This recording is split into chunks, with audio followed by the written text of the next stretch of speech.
Hello everyone, this is Priya Mishra and welcome to JR college. तो कैसे हो गाइस? आई होप सभी मजे में होंगे और बढ़िया तरीके से पढ़ाई कर रहे होंगे। चलो गाइस, तो आज हम अगेन कंप्लीट करने वाले हैं हमारे 2 मार्क्स ग्रामर को, जो कि आपके एग्जाम में 10 मार्क्स के लिए ग्रामर का ये टॉपिक आता है और उसमें 5 टॉपिक्स होते हैं। ये सारी चीजें मैंने आप लोगों को लेक्चर 1 के अंदर बहुत अच्छी तरह से बता दिया है। टाइम मैनेजमेंट का लेक्चर भी आ चुका है, साथ ही साथ ग्रामर के फर्स्ट टॉपिक का जो कि है काल परिवर्तन, इसका भी लेक्चर आ चुका है। अगर आप सभी ने नहीं देखा होगा तो जल्दी से जाकर उसे भी कंप्लीट कर लो, ताकि आपका ग्रामर का जो ये 10 मार्क्स है वो बहुत ही अच्छी तरह से फिक्स हो जाए और कोई भी एक सिंगल मार्क्स भी आपका कट ना कर सके। ठीक है, चलो सो आज के लेक्चर में हम कंप्लीट करेंगे हमारा नेक्स्ट ग्रामर का टॉपिक, जो कि है अलंकार। Okay guys, so what is अलंकार? अलंकार क्या होता है?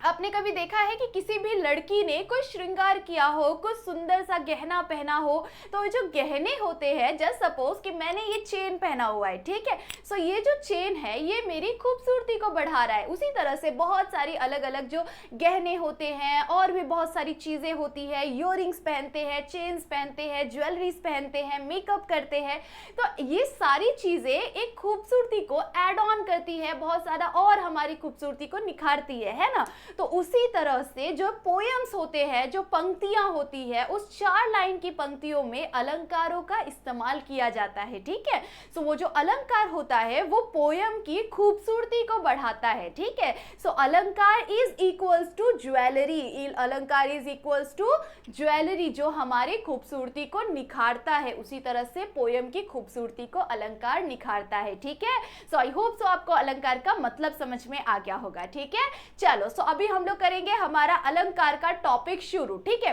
सो अगर आप सभी को इस ग्रामर के टॉपिक से रिलेटेड या 12th स्टैंडर्ड में हिंदी से लेकर किसी भी सब्जेक्ट के अंदर अगर आपको डाउट हो तो आप मुझे मेरी इंस्टा पर मैसेज कर सकते हैं। ठीक है, सो चलो आगे बढ़ते हैं हमारे टॉपिक की तरफ। अलंकार का टॉपिक शुरू करेंगे। ठीक है, सो अलंकार के अंदर 2 मेन टॉपिक्स होते हैं, 2 पार्ट्स होते हैं। ठीक है, सो अलंकार के 2 भेद होते हैं। कौन कौन से? मीन्स अलंकार के में यहाँ पर आप लोग को देख रहा होगा सब शब्द अलंकार और यहाँ पर अर्थ अलंकार। ठीक है, सो 2 अलंकार है। पहला अलंकार कौन सा है? शब्द अलंकार, एंड दूसरा अलंकार कौन सा है?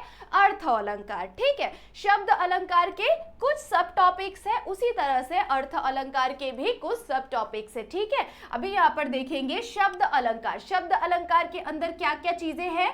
अनुप्रास अलंकार, ठीक है, अनुप्रास अलंकार, यमक अलंकार और श्लेष अलंकार। ठीक है, शब्द अलंकार में कितने अलंकार है? उसके अंदर उत्प्रेक्षा अनुप्रास अलंकार, उसके बाद यमक अलंकार और श्लेष अलंकार, ये 3 अलंकार होते हैं। ठीक है, उसके बाद अर्थ अलंकार की बात करें तो इसके अंदर उपमा अलंकार, रूपक अलंकार, उत्प्रेक्षा अलंकार, अतिशोक्ति अलंकार, मानवीकरण अलंकार, ये सारे अलग अलग अलंकार होते हैं। ठीक है, सो इन सारे अलंकार को हम लोग इस लेक्चर के अंदर कंप्लीट करेंगे। ओके, बहुत इजी है। मैंने आप लोगों को इसके अंदर कुछ शॉर्ट पॉइंट्स लिख के दिए हैं। उस चीज़ को आप लोग फटाफट से स्क्रीनशॉट ले लेना और स्क्रीनशॉट लेने के बाद उसे नोटबुक के अंदर राइट डाउन ज़रूर से कर लेना, क्योंकि उसके बाद आपको लर्न करने में बहुत ज़्यादा इजी हो जाएगा। नहीं तो अगर आप पूरा टॉपिक पढ़ने जाएंगे तो बहुत ज़्यादा आपको डिफिकल्ट लगेगा और कन्फ्यूजन क्रिएट होगा। ठीक है, सो कन्फ्यूजन क्रिएट ना हो इसीलिए मैंने कुछ शॉर्ट पॉइंट्स लिखे हुए हैं, की वर्ड्स लिखे हुए हैं, जिसकी हेल्प से आपको लर्न करने में ईजी हो जाए। ठीक है,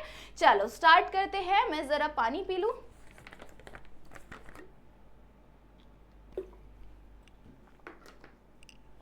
ओके गाइस, सो स्टार्ट करेंगे हम लोग अर्थ अलंकार से। ठीक है, अर्थ अलंकार के अंदर सबसे पहले क्या आ जाता है? उपमा। अच्छा बच्चों, उपमा का मतलब क्या होता है? यहाँ पर देखेंगे हम लोग क्या बोला हुआ है, जब भी आप योजक चिन्ह क्या होता है? ऐसा कभी देखा है आपने? यहाँ पर कोई शब्द लिखा है, यहाँ पर कोई शब्द लिखा है और दोनों के बीच में इस तरह का ये डैश जैसा लगाया जाए तो इसे हम लोग क्या कहते हैं? इसे हम लोग हिंदी में योजक चिन्ह कहते हैं। ठीक है, सो ये जो योजक चिन्ह है ये जब भी आपको 2 शब्दों के बीच में लगा हुआ दिख जाए तो उसे हम लोग क्या कहेंगे? उपमा अलंकार कहेंगे। ठीक है, बट वो सेकेंड वाला जो शब्द होगा वो क्या होना चाहिए? सा, सी, से या सरिश, इस तरह के शब्द होने चाहिए, तब जाकर जो सेंटेंस रहता है वो कौन सा सेंटेंस रहता है? उसे हम लोग उपमा अलंकार कहते हैं। ठीक है, यहाँ पर आपको बताया हुआ है। योजक चिन्ह आपको उपमा अलंकार के अंदर क्या दिखाई देगा, योजक चिन्ह दिखाई देगा, और साथ ही साथ योजक चिन्ह के बाजू में क्या होगा, सा, सी, से, सरिस, तो उपमा अलंकार होगा। तो क्या होगा, उपमा अलंकार होगा। फॉर एग्जाम्पल, मुख चंद्रमा सा सुंदर है। मुख कैसा है, चंद्रमा सा सुंदर है। यहाँ पर अपने फेस को चंद्रमा जैसा कहा गया है, ठीक है। कैसा है, चंद्रमा सा, मतलब चंद्रमा के जैसा हमारा मुख है, ठीक है। सो यहाँ पर एक उपमा दी गई है, मुख कैसा है, चंद्रमा सा सुंदर है।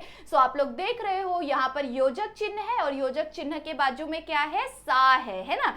सा भी हो सकता है, सी भी हो सकती है, और से भी हो सकती है, ठीक है। सो इसमें से कुछ भी रहेगा तो आप क्या समझेंगे, उपमा अलंकार समझेंगे, ठीक है। आई होप सो आपको समझ में आ रहा होगा। नेक्स्ट इज रूपक अलंकार। रूपक अलंकार सेम चीज है, जैसा उपमा अलंकार के अंदर है, सेम टू सेम आपको रूपक अलंकार के अंदर भी समझना है। बट यहाँ पर योजक चिन्ह तो होगा, पर योजक चिन्ह के बाजू में सा, से, सी, सरिश नहीं होना चाहिए। तो क्या हो जाएगा, वो रूपक अलंकार हो जाएगा, है ना। बहुत ज्यादा इजी। जब योजक चिन्ह के बाजू में सा, सी, से, सरिस होगा तो वो कौन सा अलंकार होगा, उपमा अलंकार होगा। पर योजक चिन्ह के बाजू में सा, सी, सरिस नहीं होगा तो वो रूपक अलंकार होगा, ठीक है। यहाँ पर आपको बताया हुआ योजक चिन्ह, बट क्या नहीं होना चाहिए, नो, सा, सी, से, सरिस ऐसे शब्द नहीं होने चाहिए, तब जाकर हम उसे क्या कहेंगे, रूपक अलंकार कहेंगे। फॉर एग्जाम्पल, चरण कमल बांधो हरि राय। चरण कमल बांधो हरि राय, बंदो हरि राय।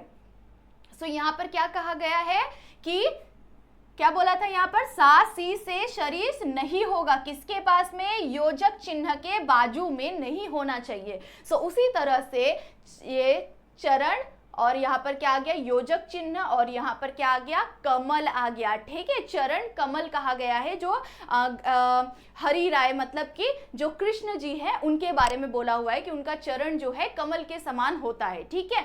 सो इसके लिए यहाँ पर कमल का इस्तेमाल किया गया है, योजक चिन्ह के बाजू में कमल बोला गया है, बट सा कभी यूज नहीं किया गया है सेंटेंस के योजक चिन्ह के बाजू में। तो याद हो गया आप सभी को कि उपमा अलंकार के बाजू में क्या होना चाहिए, योजक चिन्ह होना ही चाहिए, और योजक चिन्ह के बाजू में सा, सी, सरिस होना चाहिए, यहाँ पर नहीं होना चाहिए, रूपक में नहीं होना चाहिए, ठीक है। उसके बाद आता है उत्प्रेक्षा अलंकार। उत्प्रेक्षा अलंकार क्या है बच्चों, जब भी सेंटेंस के अंदर, ठीक है, जब भी सेंटेंस के अंदर यहाँ पर क्या बोला हो, ज्यो, मानो, मनु, जनु, जनहु, मनहु, इव, इस तरह के शब्द अगर होंगे सेंटेंस के अंदर तो आपको क्या समझना है, ये कौन सा अलंकार है, ये अलंकार उत्प्रेक्षा अलंकार है, ठीक है।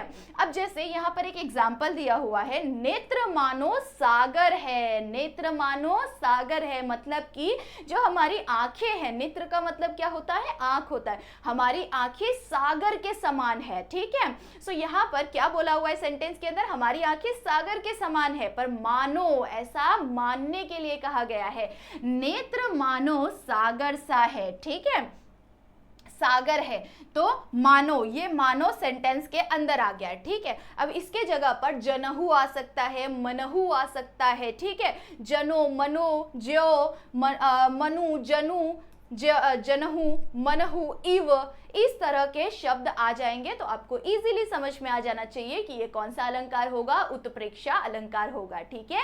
आई होप सो आपको ये तीनों समझ में आ गया होगा। ओके, चलो आगे बढ़ते हैं हम लोग, नेक्स्ट देखते हैं। नेक्स्ट आपको क्या बोला हुआ है बच्चों, अतिशयोक्ति अलंकार। अतिशयोक्ति अलंकार के अंदर आपको बताया हुआ है कि जब भी सेंटेंस के अंदर आपको कुछ ज्यादा बढ़ा चढ़ा कर जैसे फेंकते हैं ना, कुछ लोग बहुत लंबा लंबा फेंकते हैं तो हम उसको कैसे बोलते हैं, चल चल तू फेंक, मैं लपेट रहा हूँ, तू फेंक फेंक, ऐसा बोलते हैं ना हम। सो जो लोग बहुत जो फेंकू चंद टाइप होते हैं ना, तो उस तरह के सेंटेंस अगर आपको दिख जाए कि बहुत ज्यादा फेंका गया है यहाँ पर, तब जाकर आपको क्या समझना है कि ये कौन सा अलंकार है, अतिशयोक्ति अलंकार है। ठीक है, जैसे सपोज एग्जांपल दे देती हूँ कि कोई ना 35 मार्क्स लाने वाला बच्चा है और वो अचानक से आप लोगों को आके पका रहा है, अरे मैं क्या बोलूँ भाई, तुझे पता है क्या, मैंने ना पूरा का पूरा बुक ना 3 बार रिवाइज कर डाला। ठीक है, इतना बढ़िया पढ़ा ना, बिना देखे मैं ना 2 घंटे के अंदर पूरा पेपर सॉल्व कर लेता हूँ। तो आप क्या बोलोगे, भाई ये कितना फेंक रहा है, लग रहा है ना उसके सेंटेंस में फेंकू चंद। तो उस तरह से अगर फेंकू चंद दिख जाए सेंटेंस के अंदर तो क्या समझना है कि ये कौन सा अलंकार होगा, अतिशयोक्ति अलंकार होगा। एग्जाम्पल देखिए बच्चों, देख लो साकेत नगरी, मतलब साकेत नगरी एक गांव का गांव है। ठीक है, देख लो साकेत नगरी है यही, ये साकेत नगरी है, स्वर्ग में मिलने गगन से जा रही है। देखो ये साकेत नगरी है, ये स्वर्ग में मिलने जा रही है, गगन में है, मतलब कि आसमान में जा रही है स्वर्ग से मिलने के लिए। ये ज्यादा लंबा फेंक दिया गया है ना। सो ऐसे सेंटेंसेस अगर आपको दिख जाए तो आप क्या समझेंगे, अतिशयोक्ति अलंकार समझेंगे। ठीक है, आई होप सो आपको समझ में आ गया होगा। नेक्स्ट इज मानवीकरण। नेक्स्ट इज मानवीकरण। मानवीकरण के अंदर जब भी पेड़ पौधे हो गए, ऐसी चीजों को बताया जा रहा हो कि वो ना इंसानों के जैसे, इंसान जो रिएक्ट करते हैं ना, इंसान के अंदर के जो रिएक्शंस होते हैं, इमोशंस होते हैं, ऐसे रिएक्शंस, ऐसे इमोशंस पेड़ पौधों के अंदर, बादलों के अंदर दिखाई देता है, या उनके बारे में बोलते टाइम इस तरह की चीज़ों का, जैसे इंसानों के अंदर की जो फीलिंग्स होती है, इंसानों के अंदर की जो इमोशंस होते हैं, रिएक्शंस होते हैं, ऐसी चीज़ें वहाँ पर दिखाई दे रही हो, सेंटेंस के अंदर ऐसा बोला जा रहा हो, तब जाकर उसे हमें क्या समझना है कि ये कौन सा अलंकार होगा, ये होगा मानवीकरण अलंकार। पेड़ पौधा बादल आदि से मानवीय भावनाओं के वर्णन हो, तो मानवीय भावनाओं के वर्णन हो, मतलब इंसान की भावनाओं का वर्णन किया जा रहा हो इसके अंदर, तब जाकर हमें क्या समझना है, मानवीकरण अलंकार समझना है। जैसे कि यहाँ पर आपको एग्जाम्पल बोला हुआ है, फूल हंसे कलियां मुस्कुराई। फूल कभी हंसता है क्या,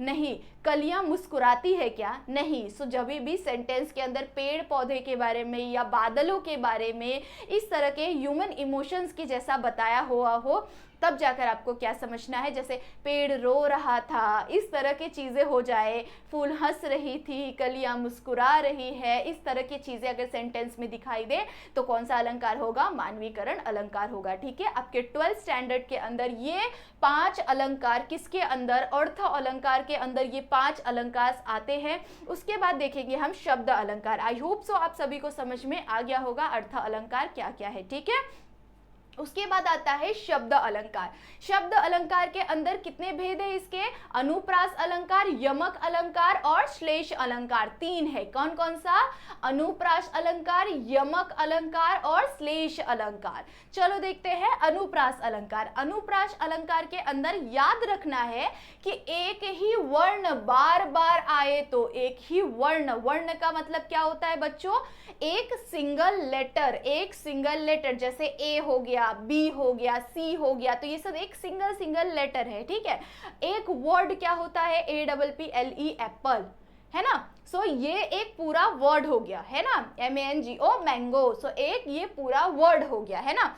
सो जब भी एक वर्ड बोला जाए, एक वर्ण, अगर एक वर्ण बोला जाए तो मतलब कि क्या होता है, एक सिंगल लेटर होता है। ठीक है, सो यहाँ पर क्या बोला गया है, अनुप्रास अलंकार के अंदर बच्चों एक ही वर्ण की आवृत्ति बार बार हो, एक ही वर्ण बार बार आए, तो वो कौन सा अलंकार होगा, उत्प्रेक्षा अलंकार होगा। फॉर एग्जाम्पल, चारुचंद्र की चंचल किरणें खेल रही है जलथल में। चारुचंद्र की चंचल किरणें खेल रही है जलथल में। अब यहाँ पर आप नोटिस कर रहे होंगे कि चौ जो ये वर्ण है, चौ ये जो लेटर है, इसकी आवृत्ति बार बार हो रही है ना। चारु में भी चौ आता है, चंद्र में भी चौ आ रहा है, चंचल में भी चौ आ रहा है, तो यहाँ पर क्या हो गया, चौ की आवृत्ति बार बार हो रही है, तो एक ही वर्ण की आवृत्ति बार बार हो तो अनुप्रास अलंकार होता है। ठीक है, आई होप सो आपको समझ में आ रहा होगा। नेक्स्ट इज यमक अलंकार। यमक अलंकार भी थोड़ा बहुत सिमिलर होता है। कैसे, यमक अलंकार के अंदर क्या बोला हुआ है, एक ही शब्द, शब्द क्या होता है बच्चों, जैसे कोई भी एक वर्ड, ठीक है, कोई भी एक वर्ड मतलब ए बी सी डी, ये वर्ड्स नहीं है, ठीक है। वर्ड मतलब जैसे APPLE एप्पल, MANGO मैंगो, है ना। सो यहाँ पर ये जो पूरा शब्द, इसे हम लोग क्या कहते हैं, वर्ड कहते हैं, इसे हम लोग शब्द कहते हैं। तो एक पूरे शब्द की आवृत्ति एक से अधिक बार होती है, एक बार से ज्यादा आता है, एक ही शब्द एक बार से ज्यादा आता है, तो उसे हम लोग क्या कहते हैं, उसे हम लोग यमक अलंकार कहते हैं। क्या कहते हैं बच्चों, यमक अलंकार कहते हैं, ठीक है। जैसे यहाँ पर क्या बोला हुआ है, एग्जाम्पल, काली घटा का घमंड घटा, काली घटा का क्या घटा, घमंड घटा, काली घटा, है ना, काली घटा का घमंड घटा, एक ही शब्द दो बार आ रहा है, एक ही शब्द दो बार आ रहा है। तो यहाँ पर एक बार से दो बार एक ही वर्ड की आवृत्ति हो रही है, तब हम उसे क्या कहेंगे, यमक अलंकार कहेंगे, ठीक है। आई होप सो आपको समझ में आ रहा होगा, ठीक है। उसके बाद लास्ट है यहाँ पर श्लेष अलंकार। श्लेष अलंकार के अंदर क्या होता है बच्चों, श्लेष अलंकार के अंदर होता है एक शब्द अनेक अर्थ से आता है, ठीक है। एक ही शब्द एक बार से ज्यादा बार आता है सेंटेंस के अंदर, पर उसका जो मीनिंग होता है, उसका जो अर्थ होता है वो डिफरेंट होता है, हर बारी वो डिफरेंट होता है, ठीक है। जैसे पानी हो गया, एक ही शब्द पानी 2-3 बार आ रहा है, पर वो डिफरेंट अर्थ से आ रहा है, अलग अलग मीनिंग से आ रहा है, तो उसे हम लोग क्या कहेंगे, उसे हम लोग श्लेष अलंकार कहेंगे, ठीक है। यहाँ पर क्या बोला हुआ है, हरिमन पानी राखिए, बिन पानी सब सोई, पानी गए ना उबरे, मोती मांस सून, ठीक है। सो यहाँ पर इस पंक्ति के अंदर पानी जो ये शब्द है वो 3 बार आया हुआ है, पर हर एक बार पानी का अर्थ अलग होता है, ठीक है। सो ऐसे शब्द अगर आपको दिखाई दे दे ऐसा सेंटेंस के अंदर, तो आप क्या समझेंगे, कौन सा अलंकार है ये, शब्द अलंकार है, मतलब कि श्लेष शब्द अलंकार के अंदर का श्लेष अलंकार है, ठीक है। आई होप सो आपको समझ में आ रहा होगा। एक बार शॉर्ट में देख लेते हैं। अनुप्रास अलंकार, ठीक है। शब्द अलंकार के अंदर 3 होते हैं, 3 भेद है शब्द अलंकार के, कौन कौन से, अनुप्रास, यमक और श्लेष। अनुप्रास के अंदर एक ही लेटर, एक ही वर्ण बार बार आता है, ठीक है, तो उसे हम लोग क्या कहते हैं, उसे हम लोग अनुप्रास कहते हैं। एक ही वर्ड, ठीक है, एक ही वर्ड मतलब कि एक ही शब्द, अगर एक ही सेंटेंस के अंदर एक ही शब्द एक बार से ज्यादा बार आ जाता है तो उसे हम लोग क्या कहते हैं, यमक अलंकार कहते हैं। और उसके बाद आता है श्लेष अलंकार। श्लेष अलंकार के अंदर क्या होगा बच्चों, जब भी एक ही शब्द एक बार से ज्यादा बार आए लेकिन अलग अलग मीनिंग के साथ आए तो उसे हम लोग श्लेष अलंकार कहेंगे, ठीक है। आई होप सो आप सभी को समझ में आ गया होगा, बट अगर अभी भी कुछ डाउट है, कुछ प्रॉब्लम है, तो आप मुझे मेरे इंस्टा पर मैसेज भी कर सकते हैं, this is my Insta ID. And साथ ही साथ वीडियो को जाने से पहले जरूर से लाइक कर देना, सारे दोस्तों को शेयर कर दो बच्चों, क्योंकि ये इंपॉर्टेंट टॉपिक है। 2 मार्क्स आपका यहाँ पर आज के लेक्चर में फिक्स होता है। जितने ज्यादा दोस्त है आपके, जितने सभी फ्रेंड्स को ज्यादा से ज्यादा शेयर करने का ट्राई करो, क्योंकि जितना ज्यादा आप शेयर करोगे, जितने ज्यादा पढ़ेंगे, जितना ज्यादा कमेंट आता है, उतना ज्यादा मोटिवेशन मिलता है आपके लिए और नए नए वीडियोस को लाने का, ठीक है। चलो, सो तब तक के लिए बाय बाय, मिलते हैं इन नेक्स्ट लेक्चर।